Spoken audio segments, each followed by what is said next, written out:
ene man lo tieno gang Green. man ki giyele kuwe Ipanera Trading Center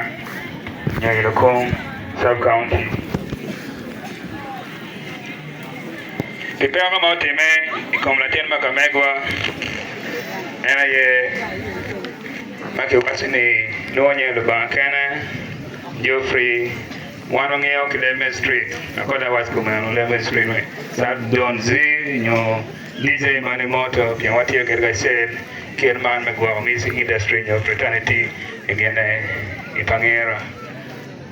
aya na sel wabile ku program yung ininasela raya ngit eno ba bachun kiwan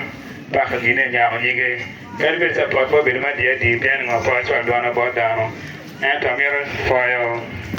honorable